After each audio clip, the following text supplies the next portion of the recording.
O silêncio da madrugada costuma ser absoluto, mas de vez em quando ele é interrompido. Um som sutil, familiar, quase inocente.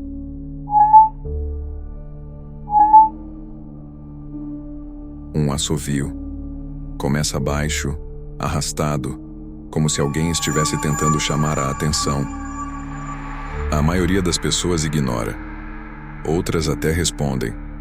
Mas algumas sabem o que aquilo significa. Porque há algo que vaga pela noite. E cada nota que você ouve é um passo mais perto. Neste vídeo você vai conhecer uma das entidades mais misteriosas e temidas do folclore sul-americano, o assobiador.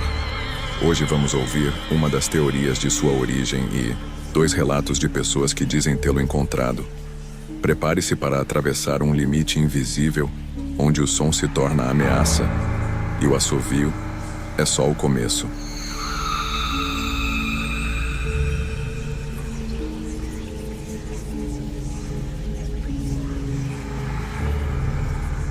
O assobiador, ou El Silbón, como é conhecido em algumas regiões da América do Sul, é uma figura folclórica de terror, uma entidade noturna cuja presença é anunciada por um simples assovio, um ciclo repetitivo que parece girar em torno de você, perto, longe, acima, atrás.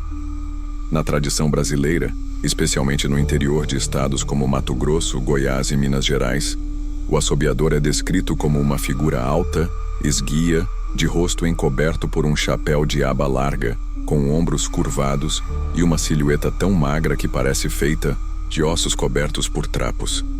Essa figura assustadora desliza sobre o chão como se estivesse sendo carregado pelo vento. E por onde ele passa, os cachorros uivam, os grilos se calam, o ar parece mais denso. Segundo uma das versões mais difundidas da lenda, o assobiador teria sido um filho ingrato e perverso, que, tomado pela ira, matou seu próprio pai ao se negar a aceitar uma proibição. Em algumas versões, o pai teria negado o casamento com uma mulher. Em outras, teria repreendido o filho por um comportamento violento. Após o assassinato, a mãe, desesperada, rogou-lhe uma maldição eterna, que ele carregasse para sempre os ossos do pai em um saco, vagando pelo mundo como um aviso aos ingratos e assassinos. Desde então, o assobiador se tornou um espírito de punição. Aparece para bêbados traidores, pessoas que agem com crueldade ou desrespeitam suas famílias, mas com o passar do tempo, seu alcance se expandiu, sua fome aumentou. Ele começou a aparecer também para inocentes, testemunhas, curiosos, ou quem ousa contar sua história. Eu sou a Carolina, tenho 29 anos, e essa história aconteceu comigo e com meu namorado em julho do ano passado. A gente decidiu alugar um chalé no interior de Goiás, perto da Chapada dos Veadeiros. Um lugar lindo, isolado, cercado por mata.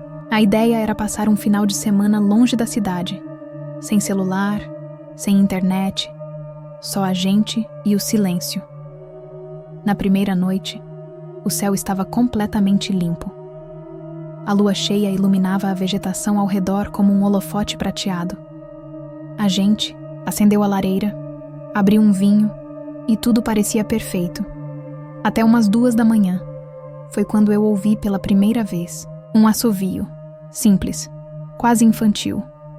Dó, ré, mi, fá. Achei que fosse o vento. Mas logo em seguida, veio de novo, mais forte. Sol, fá, mi, ré. Você ouviu isso? Perguntei. O quê? Ele respondeu, rindo, achando que eu estava brincando.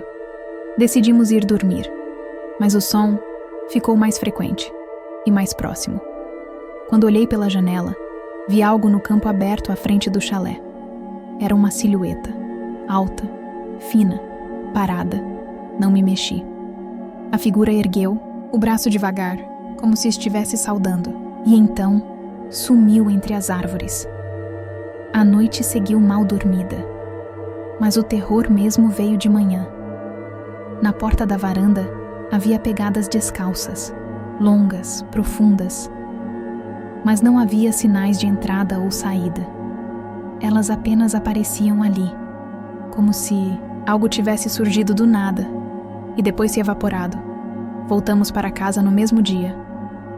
2 semanas depois, eu recebi uma carta anônima, sem remetente, sem selo.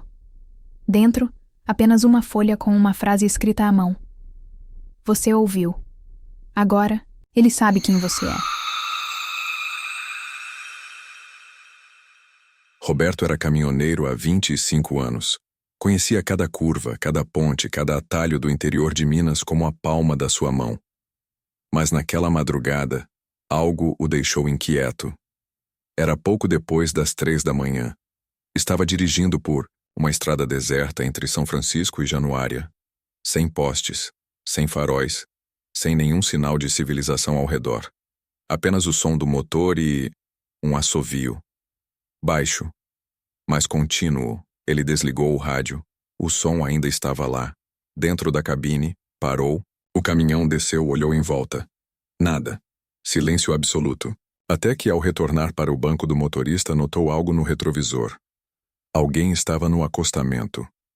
Vestia um terno velho, sujo, chapéu de palha, alto, parado, com a cabeça abaixada. E assobiava, sem parar, sem mexer os lábios. Roberto tentou dar partida. O motor engasgou. O homem começou a se aproximar. Lento. Flutuando. Os pneus do caminhão afundaram como se o peso do ar tivesse triplicado. Quando o motor finalmente respondeu, ele acelerou com força. O retrovisor quebrou sozinho, e o assovio ficou mais alto. Dentro da cabine. Roberto chegou ao posto mais próximo em estado de choque. Desde aquela noite, ele nunca mais dirigiu de madrugada. E contou a mesma história em 3 ocasiões diferentes, com os mesmos detalhes, tremendo da mesma forma. Mas o mais perturbador veio 1 mês depois. Seu filho, de 8 anos, acordou no meio da noite, chorando. Quando a mãe perguntou o que houve, ele disse: "O moço do chapéu veio aqui. Ele falou que o papai foi o último, agora é minha vez."